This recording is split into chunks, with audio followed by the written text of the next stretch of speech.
Selam dostlar. Sovyet Yolculuğu kanalımıza hepiniz hoş geldiniz. Bu videoda Sovyetler Birliği'nde haritalarda görünmeyen ve girişi yasak olan şehirler hakkında konuşacağız. Düşünün, bir ülke var ama o ülkede bazı şehirler haritalarda bile yer almıyor. Ne tabelası var, ne adı doğru düzgün biliniyor, ne de oraya isteyen herkes gidebiliyor.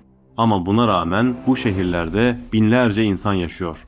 Çocuklar okula gidiyor, insanlar işe gidiyor, yani hayat devam ediyor. Peki bu nasıl mümkün? Bu videoda sizleri Sovyetler Birliği'nin en gizemli yapılarından biriyle tanıştıracağım. Haritalarda görünmeyen, girişin yasak olduğu şehirler, yani ZATO'larla. Bu şehirler sıradan yerler değildi. Dönemin en kritik bilimsel çalışmalarının yürütüldüğü merkezlerdi. Özellikle Soğuk Savaş yıllarında bilgi ve teknoloji en az ordular kadar önemliydi ve bu yüzden bazı şeylerin herkes tarafından bilinmemesi gerekiyordu. Aslında baştan söyleyelim, bu şehirler sadece gizli değildi, aynı zamanda Sovyet bilim gücünün de kalbiydi. Çünkü bu şehirler nükleer araştırmaların, uzay çalışmalarının ve ileri teknolojinin üretildiği yerlerdi. Belki dışarıdan bakınca kapalıydılar ama içeride geleceği inşa eden bir dünya vardı. Bu şehirler neden kuruldu? İçlerinde nasıl bir hayat vardı? Ve gerçekten anlatıldığı kadar gizemli miydiler? Hep birlikte bu sorulara yanıtlar arayacağız. Hazırsanız haritalarda olmayan şehirlere doğru bir yolculuğa çıkıyoruz ve tarihe derin izler bırakan bu görünmeyen şehirlerin kapılarını aralıyoruz. Bir şehir var. İçinde on binlerce insan yaşıyor ama haritalarda gözükmüyor. Oraya gitmek istiyorsun ama izin almadan yaklaşman bile mümkün değil. Sovyetler Birliği'nde bu şehirlere ZATO adı veriliyordu. Yani Rusça kapalı idari bölgesel oluşumlar ifadesinin kısaltması. Bir devlet neden kendi şehirlerini saklama ihtiyacı duymuştu? Cevap aslında dönemin ruhunda gizli. Stalin döneminden itibaren Sovyetler Birliği hızlı bir sanayileşme ve bilimsel atılım sürecine girmişti. Bu süreçte elde edilen her bilgi, her teknik gelişme sadece bir ilerleme değil, aynı zamanda stratejik bir güç olarak ele alınıyordu. Çünkü Soğuk Savaş başlamıştı ve kapitalist tarafta da benzer bir yarış hali vardı. Bu yüzden bazı şehirler sadece yaşayan insanların değil, aynı zamanda sırların da yaşadığı yerler haline geldi. Sebep aslında kritik ama bir o kadar da basit. Sosyalist felsefede yeni bir dünya kuruluyordu ve bu dünyada bilgi en az silah kadar güçlüydü. Özellikle de Soğuk Savaş döneminde bilimsel araştırmalar, askeri üretim ve nükleer çalışmalar büyük bir gizlilik gerektiriyordu. Bu yüzden Sovyetler Birliği bazı şehirleri tamamen dış dünyadan izole etmişti. Ama bu şehirler bir korku hikayesi değil, aksine bir tür geleceğin laboratuvarları olarak tasarlanmış yerlerdi. Yani aslında yasak bölgeler olmanın ötesinde birer uzmanlık merkezleriydi. Bu yerleşim yerlerine herkes alınmazdı.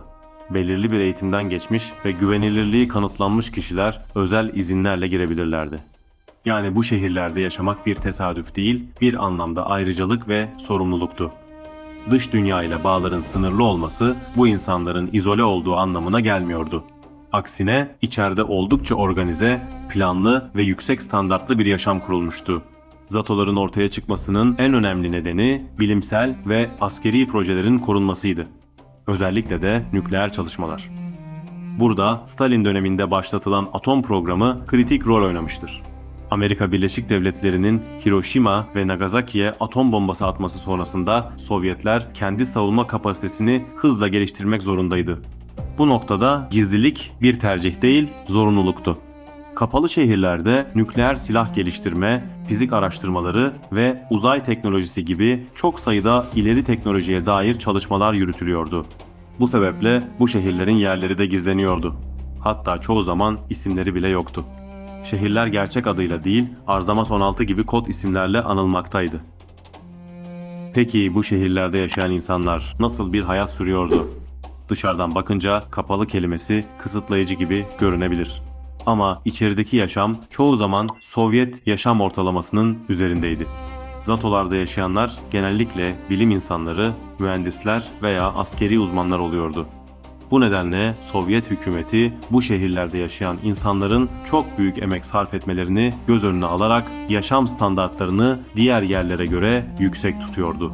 Yani bir anlamda bu şehirler Sovyet bilim elitinin merkezleriydi. Örneğin Sarov kasabası ya da eski kod adıyla Arzamas 16 Sovyet nükleer programının kalbiydi. Burada çalışan bilim insanları ülkenin en stratejik projelerine yön veriyordu. Şehirde yaşayanlar vardı, kenti izinsiz terk edemezdi ve dış dünyayla temas sınırlıydı. Evet, bu bir fedakarlıktı ama aynı zamanda bir görev bilinciydi. Zatolar ciddi güvenlik sistemlerine de sahipti. Bu şehirler yüksek güvenlikli giriş kapılarıyla ve tel örgülerle çevriliydi ve askerler tarafından korunuyordu. Giriş ve çıkışlar için özel izin belgeleri gerektiriyordu.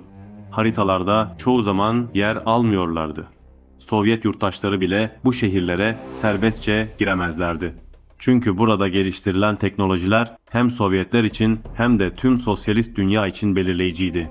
Örneğin Severs gibi şehirlerde yer alan nükleer üretim tesisleri dönem için son derece kritikti ve bu tesislerin güvenliği doğrudan ülkenin güvenliği demekti. Bu şehirlerin varlığı uzun yıllar boyunca resmi olarak bile kabul edilmedi. Yani bir şehir düşün, içinde on binlerce insan yaşıyor ama resmiyette yok. Adresler bile gerçek isimlerle değil, kodlarla ifade edilmişti. Mektuplar bile farklı şehir isimleri üzerinden yönlendiriliyordu. Bu durum dışarıdan bakıldığında büyük bir gizem yaratıyordu ama içeride yaşayanlar için günlük hayatın sıradan bir parçasıydı. Sovyetler Birliği dağıldıktan sonra bile bu şehirlerin bir kısmı varlığını sürdürmüştür. Bugün Rusya'da hala kapalı şehir statüsünde olan yerler bulunuyor. Ama artık bu şehirler tamamen görünmez değil. Daha şeffaflar ama hala kontrollüler. Evet dostlar, Zatolar aslında bizlere bir ülkenin bilim ve güvenlik arasında nasıl bir denge kurduğunu gösteren eşsiz yerlerdir. Sovyetler Birliği bu dengeyi merkezi planlama ve kontrollü erişim üzerinden kurdu ve bu şehirler sayesinde nükleer gelişmeler sağlandı, uzay araştırmaları şahlandı ve bilimsel gelişmeler büyük ivme kazandı. Haritalarda görünmeyen bu şehirler aslında tarihin en görünür etkilerinden bazılarını yarattı. Belki isimleri yoktu, belki girişleri yasaktı ama içlerinde dünyanın kaderini değiştiren çalışmalar yapıldı. Yani Zatolar aslında sessizliğiyle gücünü gösteren şehirlerdi. Bu videoda Sovyet tarihinin gizemli yapılarından biri hakkında bilgiler verdik. Umarım beğenmişsinizdir. Eğer içeriğimizin sizlere faydalı olduğunu düşünüyorsanız videomuzu beğenmeyi ve Sovyet Yolculuğu kanalımıza abone olmayı unutmayın. Sovyetleri ve dünya sosyalist hareketlerini konu alan belgesel tadında pek çok video yayınlıyorum. Diğer belgesel videolarımıza göz atmak isteyen dostlar videonun açıklama kısmından ulaşabilir. Sovyetlere dair az bilinen konularda başka videolarda hazırlıyorum. Neyi merak ediyorsanız yorumlara yazabilirsiniz. Diğer videolarda tekrar buluşmak üzere. Şimdilik hoşça kalın, dayanışmayla kalın.